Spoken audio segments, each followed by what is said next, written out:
행복한 안식일입니다. 아멘. 어떻게 다들 한 주간 잘 지내셨나요? 네. 저는 오늘 사실 좀 예기치 못한 일들의 연속인 것 같습니다. 오랜만에 설교를 한다고 해서 정장을 꺼내 입었는데 제가 살이 또 찐 겸에 이 셔츠가 맞지 않아서 옷을 급하게 또 갈아입었고 또 오늘 사실 계속 이번 주에 무슨 설교를 해야지 말씀을 보다 하다가 결국엔 오늘 한 3시간 전에 설교를 다 새로 써서 되게 예상치 못한 일을 교회에 잘 쫓아가지 못하는데 그 이유는 아직 집에서 너무 철없는 아들이기 때문에 이렇게 사역하는 모습이 굉장히 부담스럽고 부끄럽다는 생각이 들어서 이렇게 용기 있게 쫓아가지 못했지만 늘 하나님은 제 생각보다 더 위로 저희의 삶을 인도하시는 것 같습니다. 저는 오늘 꺼져가는 불에게라는 제목을 가지고 열왕기상 19장 1절에서 18절 말씀을 함께 나누고자 합니다. 제가 최근에 설교를 쓰면서 느낀 게 있는데 인물들을 계속 보면서 그 안에 있는 하나님을 굉장히 자주 같은 모습을 보게 됩니다. 그것은 하나님의 돌봄이 자주 보이는 것 같습니다. 그래서 어쩌면 제 설교가 늘 같은 메시지를 담고 있지만 그 안에서 또 하나님의 은혜가 있을 것이라고 믿습니다. 그래서 먼저 19장 1절에서 4절 말씀을 함께 보도록 하겠습니다. 아합이 엘리야와 무릎 행한 일과 그가 어떻게 모든 선지자를 칼로 죽인 것을 이사벨에게 고하니 이사벨이 사자를 엘리야에게 보내어 이르되 내가 내일 이맘때에 정녕 내 생명을 저 사람들 중 한 사람의 생명과 같게 하리라. 아니하면 신들이 내게 벌 위에 벌을 내리니 마땅한지리라. 저가 이 형평을 보고 일어나 그 생명을 위하여 도망하여 유다에 속한 브에세바에 이르러 자기의 사안을 그곳에 머물게 하고 스스로 광야로 들어가 하룻빛쯤 행하고 한 로뎀나무에 앉아 죽기를 구하여 가로되 여호와여 넉넉하오니 지금 내 생명을 취하여옵소서. 나는 내 열조보다 낫지 못하나이다 하고 이 이야기를 앞서 19장의 앞에 18장의 내용을 보도록 하겠습니다. 당시 북방 이스라엘 왕은 아합이라는 왕이었습니다. 그리고 이 아합에겐 이세벨이라는 아내, 곧 이세벨이라고 부르는 왕비가 있었습니다. 당시 아합은 이 이세벨의 영향으로 인하여 여호와를 섬기지 않고 바알 신을 섬기고 있었습니다. 그리고 이 북방 이스라엘의 선지자 엘리야는 이러한 시국을 마음에 들어하지 않았습니다. 그렇게 엘리야는 이들이 바알 신을 숭배하는 것을 멈추고 회개하여 여호와께 돌아오기를 간절히 원했습니다. 그리고 그 엘리야의 꿈을 이루는 내용이 이 앞서 18장 내용인데 우리가 잘 알고 있는 갈멜산 사건입니다. 갈멜산 사건을 간략하게 말하자면 이제 이 엘리야가 북방 이스라엘의 영적 개혁을 위해 바알 선지자들과 기도로 싸우는 내용입니다. 그래서 450명이 되는 바알의 선지자와 단 한 명의 엘리야가 기도로 이제 싸우게 됩니다. 내용은 이런데요. 각자 송아지를 나무 위에 올려놓고 자신들에게 신에게 기도를 해서 불을 내려서 그 송아지를 태우는 사람이 이제 참된 하나님이다라는 내용이었습니다. 그렇게 바알의 선지자들 450명이 열심히 기도를 했습니다. 자신의 몸을 자해를 하기도 하면서 거의 반나절 열심히 기도하였습니다. 그러나 불은 내려오지 않았습니다. 반면에 엘리야는 혼자 기도를 하였습니다. 심지어 엘리야가 기도하기 전에 이 송아지한테 물을 3번이나 부을 정도로 이제 송아지가 잘 안 탈도록 이렇게 하면서 자신의 하나님이 진짜 참된 하나님이고 뭐든지 할 수 있다는 것을 강하게 보여주고자 했습니다. 그리고 그 기도의 승자는 우리가 잘 아시다시피 엘리야가 승리하게 됩니다. 엘리야가 기도하자마자 바로 하늘에 불이 내려 이 송아지를 태우게 된 것입니다. 그리고 그 자리에서 이 바알 선지자 450명이 바로 죽게 됩니다. 그래서 이스라엘의 백성들은 이 사건을 보고 바알 신이 아니라 여호와 하나님이 참된 신이라고 인정하게 되었습니다. 그뿐만 아니라 당시 북방 이스라엘은 3년 동안 기근으로 고생을 하고 있었습니다. 그러나 이 사건 이후로 바로 북방 이스라엘에 비가 내릴 수 있도록 엘리야가 기도하였고 그 사건 이후 바로 비가 내리기도 하였습니다. 이처럼 엘리야는 갈멜산에서 엄청난 영적인 싸움을 했고 거기서 크게 2가지의 승리를 가져오고 또 영적인 기적을 보았습니다. 당시 엘리야의 마음을 부조와 선지자는 이렇게 표현합니다. 엘리야는 갈멜산에서 일어난 이적으로부터 많은 것을 기대하였다. 그는 이 하나님의 능력이 나타난 이후에 이세벨이 더 이상 아합의 마음에 영향을 주지 못할 것이며 온 이스라엘 나라에는 신속한 개혁이 일어나기를 바랐다. 그는 갈멜산 꼭대기에서 음식도 먹지 못하고 하루 종일 수고하였다. 그렇지만 그가 이스라엘의 성문으로 아합의 막차를 인도할 때 신체적으로 괴로워했음에도 불구하고 그의 용기는 매우 강하였다. 그는 이제 이 갈멜산에서 일어난 두 가지의 이적을 통해서 엄청난 영적 개혁이 일어날 것이라고 기대하였습니다. 하루 종일 음식을 먹지 못하였고 신체적으로 괴로웠지만 그의 마음은 단단하였고 용기로 가득 차였습니다. 이제 갈멜산에 내려온 불이 온 이스라엘 백성들에게 내려와 영적인 용기로 가득 차고 모두가 바알신을 버리고 하나님에게 돌아올 것을 꿈꿔왔습니다. 그 마음은 아마 기대와 설렘으로 가득 차고 영적으로 마침 활활 타오르고 있었습니다. 이제 모든 것이 끝났다고 생각하면서 기쁨을 누리고 있었습니다. 그러나 하나님의 영광의 아침이 온 이스라엘에 나타날 것이라고 생각했지만 오히려 엘리야의 생각과 반대로 자신에게 죽음의 그림자가 찾아오게 되었습니다. 이제 하나님의 능력이 더 이상 아합에게 영향을 못 끼칠 것이라고 굳건히 믿고 있었는데 그 엘리야의 생각은 사뭇 달랐습니다. 부조와의 선지자는 이렇게 표현을 하고 있습니다. 냉혹하고 회개할 줄 모르는 이사벨은 격분하였다. 그녀는 갈멜산에서 일어난 하나님의 지배하신 섭리를 인정하기를 거절하고 여전히 방황하는 태도로 대답하게 또 엘리야를 죽여야 한다고 선언하였다. 이 영적의 기대는 순간 낙심과 자기의 목숨을 위협하는 사건으로 빠지게 된 것입니다. 그리고 이 상황 속에서 엘리야는 자신의 생명을 보존하기 위하여 갈멜산에서부터 브에살발까지 도망치게 됩니다. 그 거리는 약 180km라고 합니다.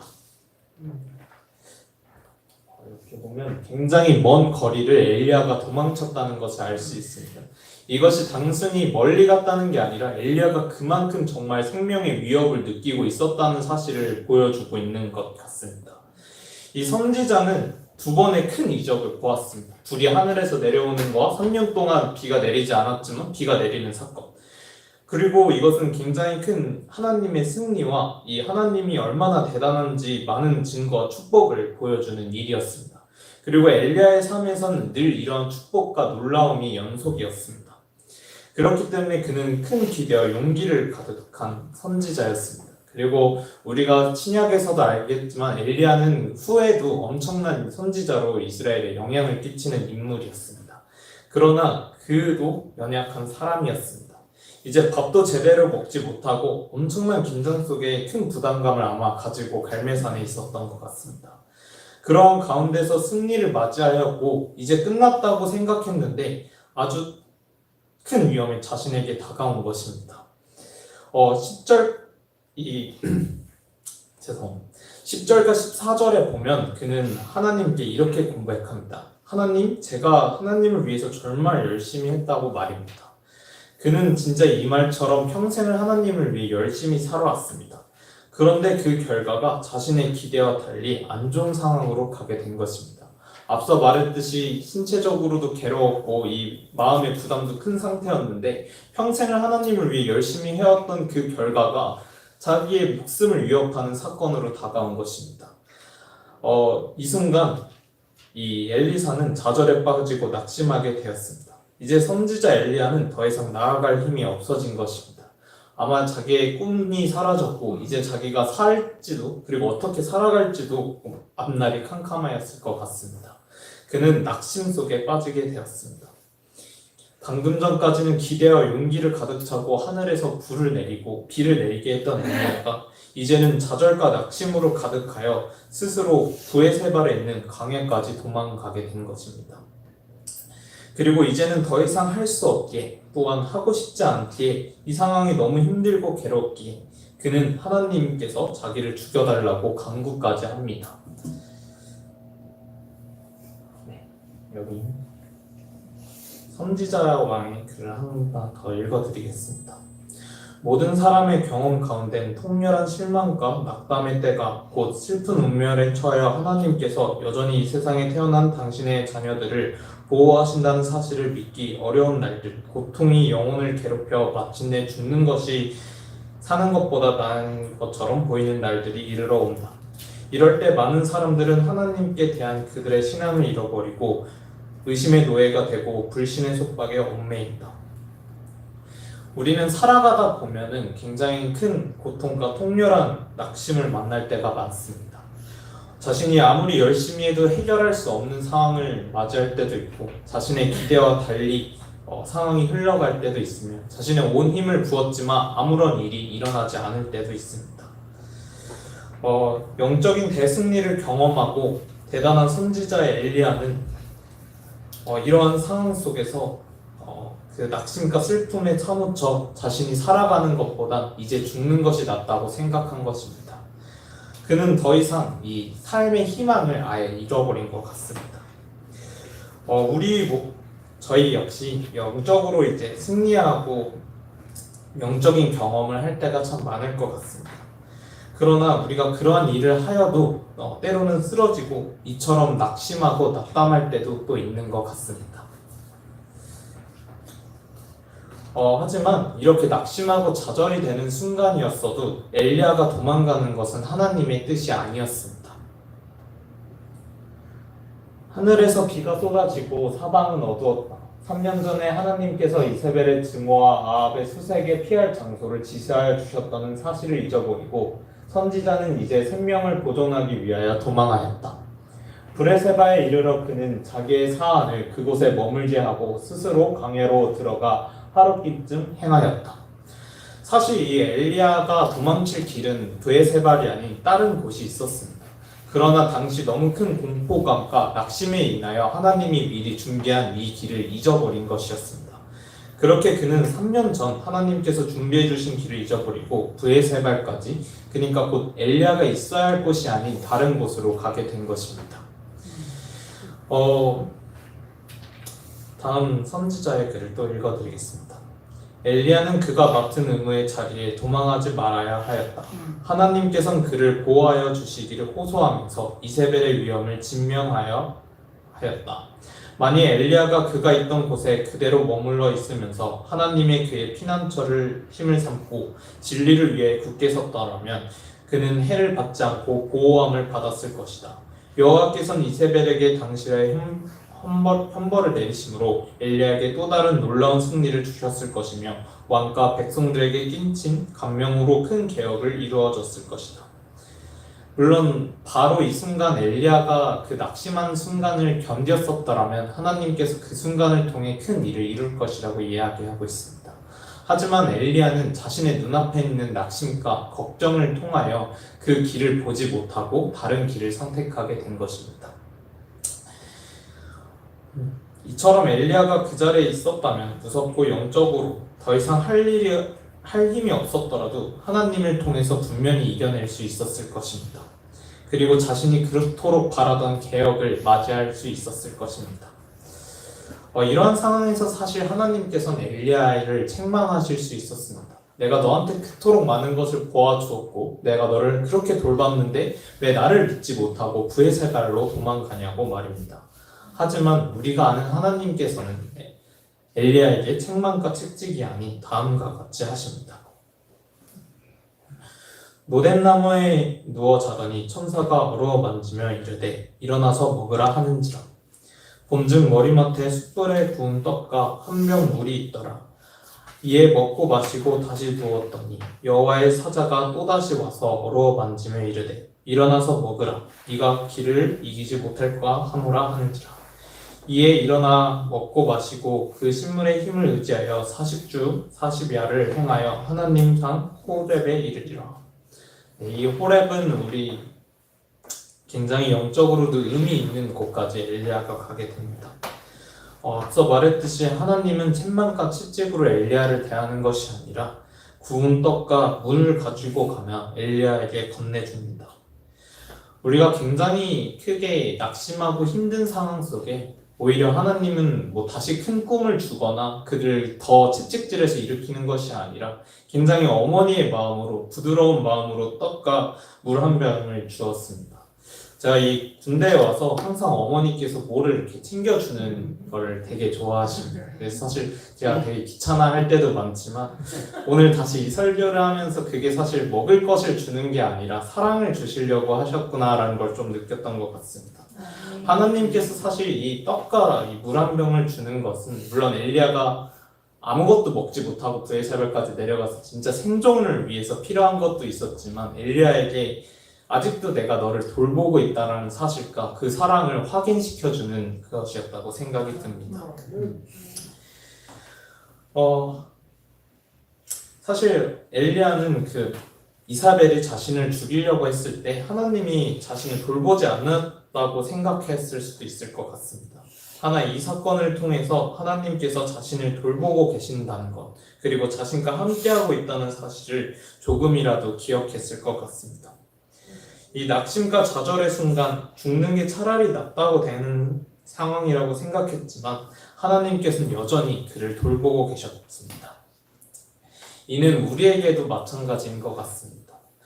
우리가 늘 하나님께 열정적일 때, 그리고 하나님께 열심히 기도할 때, 또 우리가 하나님을 진심으로 사랑할 때 뿐만 아니라 하나님께서는 우리가 좌절하고 쓰러지고 낙심한 상황, 그리고 우리가 더 이상 하나님을 의지하지 않고 의심하는 순간도 우리를 돌보시고 우리에게 따뜻한 위로를 통해 다시 그 시선을 조용히 하나님께 돌리시는 분 같습니다. 우리의 필요와 공급을 채워주시는 것 같습니다. 하지만 힘을 얻은 엘리야는 오히려 더 깊은 굴에 들어갑니다. 그리고 그 굴에 들어가 엘리야는 하나님에게 이렇게 말합니다. 그리고 그 굴에 들어간 엘리야에게 하나님은 이렇게 말합니다. 엘리야야, 네가 어찌 여기 있느냐? 엘리야는 이렇게 대답합니다. 나는 주를 위해 열심히 일해왔습니다. 그러나 이스라엘의 백성들은 주와 맺은 계약을 어기고 주의 제단을 헐며 주의 예언자들을 모두 죽이고 살아남은 사람은 나 한 명밖에 없는데 그들은 나마저 죽이려고 합니다. 이 하나님의 돌보심을 깨닫긴 하였지만 엘리야의 마음은 여전히 삐져 있는 상태인 것 같습니다. 그렇게 열심히 했지만 여전히 하나님 안에서 우리가 무너져 있다. 나 말고 살아있는 자가 없다 하면서 말입니다. 그러나 여기서 중요한 것은 하나님은 엘리야에게 네가 어찌 여기 있냐고 질문하는 것입니다. 엘리야가 사명을 버리고 간 것이었기 때문에 하나님께서는 다시 그 엘리야의 사명을 완수하기 위해 그의 마음을 돌려놓을 필요가 있었던 것입니다. 그러나 그 질문에 엘리야는 그저 자신의 불만을 얘기하며 거절한 것입니다. 그러자 하나님께서는 다음과 같이 행동하셨습니다. 여호와께서 가라사대 너는 나가서 여호와 앞에서 산에 서 있으라 하시더니 여호와께서 지나가시는데 여호와 앞에 크고 강한 바람이 산을 가르고 바위를 부수나 바람 가운데 여호와께서 계시지 아니하며 바람 후에 지진이 있으나 지진 가운데도 여호와께서 계시지 아니하며 또 지진 후에 불이 있으나 불 가운데서도 여호와께서 계시지 아니하더니 불 후에 샘이 난 소리가 있는지라. 큰 바람 그리고 지진, 불 앞에 하나님이 있지 않았습니다. 이 얘기는 무엇을 의미하냐면 엄청난 기적과 표적 안에 하나님이 늘 계신다는 것을 말하지 않는 것입니다. 쉽게 말해서 우리는 엄청난 사건과 대단한 일이 있을 때만 하나님이 우리와 함께한다고 생각할 때가 많습니다. 제가 예전에 한 목사님의 굉장히 감명 있는 말을 들었는데 어느 순간부터 사람들이 너무 간증에 의존하여 하나님이 아닌 그 사건을 우상화하는 경우가 있는 것 같다는 말이었습니다. 우리가 병을 낳거나 굉장히 큰 기도의 제목을 들었을 때 하나님이 우리와 함께한다고 생각하고 그렇게만 하나님이 우리 앞에 나타난다고 생각하는 경향이 있는 것 같습니다. 물론 그 가운데도 분명히 하나님이 함께 하시는 것은 맞습니다. 그러나 엘리야에게 굳이 이렇게 큰 사건을 보여주고 그 자리에 하나님이 나타나지 않았던 것은 이 큰 사건뿐만 아니라 아주 작은 소리, 세민한 소리에도 내가 함께한다는 것을 알려주기 위함이었습니다. 어쩌면 이것은 개혁이나 큰 성공을 거두지 않아도 하나님이 엘리야와 함께하고 있으며 그런 것이 없어도 하나님이 그들과 여전히 예배를 드리고 있다는 것을 알려주고 싶었을 것 같습니다.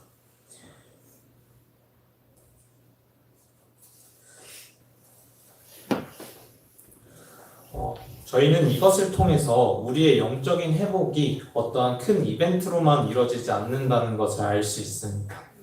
엄청난 경험이 아니라 이러한 설교 혹은 찬양 그리고 말씀을 그저 읽는 아주 그런 사세하고 우리의 일상적인 행동과 그러한 곳에서 분명한 하나님의 소리가 있다는 것을 말해주는 것 같습니다. 우리가 만약 힘든 가운데 그리고 어려운 가운데 있다면 사실 큰 이적과 큰 기적을 바랄 때가 많습니다. 그러나 그 순간에 그런 것들이 없다면 우린 그 다음으로 이 하나님께서 주시는 세밀한 소리에 귀를 기울여야 할 것 같습니다. 그렇게 다시 하나님은 엘리야에게 묻습니다. 엘리야야 네가 어찌하여 여기 있느냐고 말입니다. 그리고 다시 엘리야는 자신의 상황을 이야기합니다. 엘리야는 하나님이 자신을 돌보고 하나님께서 이렇게 세밀하게 나타나심을 알았습니다. 그러나 여전히 자신만이 그곳에서 하나님을 믿고 있다고 여전히 혼자라고 이야기하고 있습니다.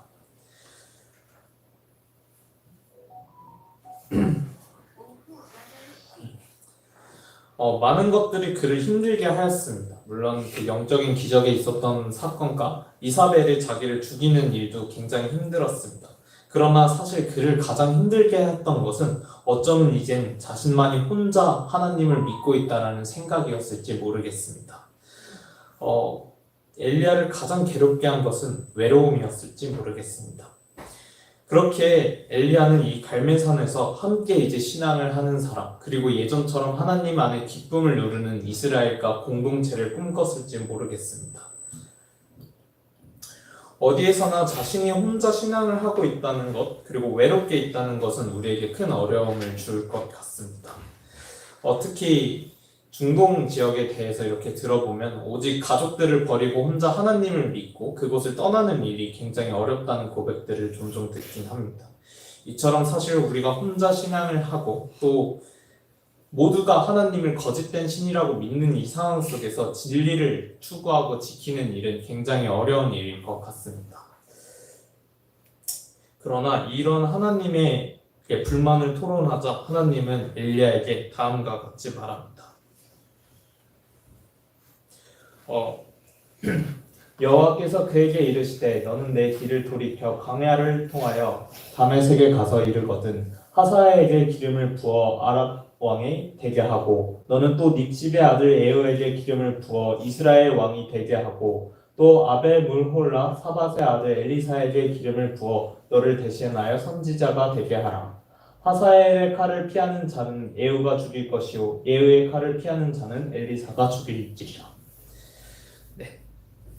이 말씀을 쉽게 풀면은 당시 아랍 왕의 죄가 너무나도 이제 가득하였고 이스라엘엔 분명한 영적인 개혁이 필요했습니다. 그렇기 때문에 첫째 아랍 왕을 통해서 이스라엘을 공격하고 새롭게 만들 것을 이야기해주고 둘째로는 이제 그 아랍 왕이 죽었을 경우에 새로운 왕으로 예후를 세운다는 말씀이었습니다.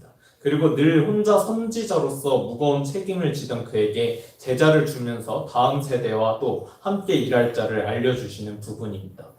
곧 하나님께서는 엘리야가 혼자라고 생각했을 때 이미 그와 함께 짐을 지고 나아갈 사람들을 준비해 주었던 것이었습니다. 곧 이제 자신만이 혼자 이 신앙의 짐을 지지 않겠다고 말해 주시는 것이었습니다. 이처럼 하나님께서는 엘리야에게 아주 세밀한 돌봄과 그리고 작은 소리로 나타나시고 마지막으로는 그가 가장 필요하고 원했던 것을 주십니다. 그리고 그뿐만 아니라 이스라엘 땅에 자기 혼자만 이제 참 하나님을 믿고 살아가고 있다고 생각한 엘리야에게 하나님은 그렇지 않다고 더 많은 사람이 하나님을 믿고 있었다는 사실도 알려줍니다. 18절 말씀입니다. 그러나 내가 이스라엘 가운데 7,000일을 남겼더니 다 무릎 바알에게 꿇지 아니하고 다 그 입을 바알에게 맞추지 아니한지라. 아마 이 450명과 영적인 싸움을 할 때 엄청난 외로움과 그리고 고통 속에 있었습니다. 그러나 사실 그 450명과 싸우고 있을 때 엘리야는 혼자가 아니었습니다. 아합 왕이 무서워서 대놓고 신앙을 포하지는 못했지만 하나님을 위해 바알에게 무릎을 꿇지 않고 조용히 신앙을 지키던 7,000명이 있었습니다. 아마 하늘에서 불을 내려오는 것을 보고 이 7,000명은 용기와 큰 힘을 얻었을 것입니다. 저는 이 말씀을 보면서 굉장히 작은 불씨가 큰 불을 만들어내는 일이 눈에 보였습니다. 이 엘리야가 용기를 가지고 기도를 통해 아주 작은 송아지를 태우는 불을 내렸지만 그 불은 이 7,000명들에게 퍼져서 이 이스라엘을 다시 하나님을 믿게 하는 영적인 개혁에 쓰는 큰 일을 만들어낸 것 같습니다. 그리고 그 불은 꺼지지 않고 다시 엘리야에게 돌아오는 것을 우리는 볼 수 있습니다. 엘리야는 여전히 회개하지 않는 이사벨을 보면서 개혁이 실패했다고 생각했습니다. 그러나 그것은 엘리야의 시선이었습니다. 비가 내린 기적, 바알의 선지자와 싸움에서 승리는 이세벨에게 영향을 주지 못해서 앞서 말했던 그 7,000명에게 영향을 주었고 어쩌면 하나님이 보고 이루고자 하신 것은 그들에게 용기와 희망을 주는 일이었을지 모르겠습니다. 그렇게 엘리야가 내린 불은 이세벨을 심판하기 위한 불이 아니라 그 어떤 7,000명을 구원하기 위한 불이었을지 모르겠습니다. 그리고 그 불은 앞서 말했듯이 다시 엘리야에게 돌아와 그의 꿈과 마음을 불어넣는 일을 하게 되었습니다. 이제 혼자만 외롭게 하나님을 섬기고 있다고 생각하는 그에게 하나님은 너와 함께하는 사람들이 있다는 사실을 알려주며 다시 엘리야를 이 북방 이스라엘로 돌려보냅니다. 저희는 표면적으로 실패했고 패배했다고 생각하는 상황을 마주할 때가 참 많습니다. 그러나 우리는 그것이 하나님의 최종적인 승리를 위한 가정에 있다는 사실을 늘 믿고 나아가야 할 것 같습니다. 낙심이 들고 좌절하고 정말 포기하고 이렇게 살 바엔 죽는 게 낫다고 생각이 되는 절망적인 가운데도 저희는 하나님을 의지하고 나아가며 그 불을 끄지 않고 지켜내는 일을 해야 할 것 같습니다. 저는 이제 군대에 와서 뉴스를 보면서 다양한 세계 요즘 전세를 보게 되었습니다. 보면서 정말 이제 마지막 때가 가까운 게 아닐까? 천사들이 양쪽을 갖고 있는 이 끈을 놓아버릴 때가 정말 오니까라는 생각을 하게 되었습니다.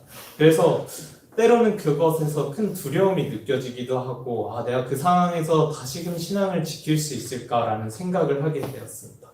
근데 오늘 다시 이 말씀을 준비하면서 그런 생각이 들었습니다. 하나님께서는 이 엘리야를 통해서 그 신앙을 지키고 많은 이들에게 신앙을 준비한 것처럼 세상은 정말 우리가 보기엔 끔찍한 상황과 힘든 상황으로 가고 정말 지키기 어려운 절망적인 상황에 있을지라도 우리 본평교인들 그리고 저희와 늘 함께 신앙을 했다 떠난 이들을 통해서 우리가 다시금 그 하나님을 지킬 수 있는 믿음의 공동체를 만들 것이라고 생각이 듭니다. 저는 오늘 이 설교의 제목을 꺼져가는 불이라는 제목을 지었습니다. 이 엘리야는 사실은 거의 꺼져가는 불이었습니다. 그러나 그 꺼져가던 불은 앞서 말했듯이 다시 많은 불을 만들고 그 많은 불은 꺼져가는 불에게 큰 힘을 주었다고 생각이 듭니다.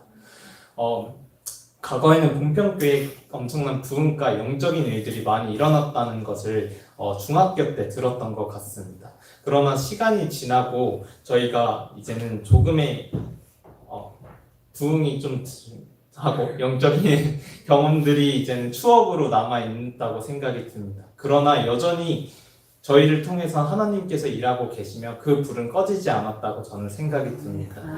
그렇기 때문에 우리의 이 일상 속에서 이 불을 지켜나가며 저희가 더욱더 영적으로 이 주변을 밝히는 교회가 되었으면 좋겠습니다. 말씀을 마치도록 하겠습니다. 감사합니다. 아이고 우리 전도사 자매. 기도하겠습니다. 하늘에 계신 하나님 아버지, 오늘 이 안식일에 함께 말씀을 나누고 또 주님을 바라볼 수 있는 시간을 주시니 감사합니다. 이 부족한 혀를 사용해 주시고 또 인도하여 주심에 감사합니다. 오늘 이 엘리야를 통해서 하나님께서 보여주신 사랑과 또 하나님에 대한 능력을 우리가 늘 기억하며 믿으며 이 하나님의 사랑을 꺼지지 않고 잘 전달하며 다시 주님께서 원하시는 그 영적인 개혁들이 일어날 수 있도록 인도하여 주시옵소서. 저희와 늘 항상 함께 계시는 주 예수 그리스도의 이름으로 기도드려옵니다.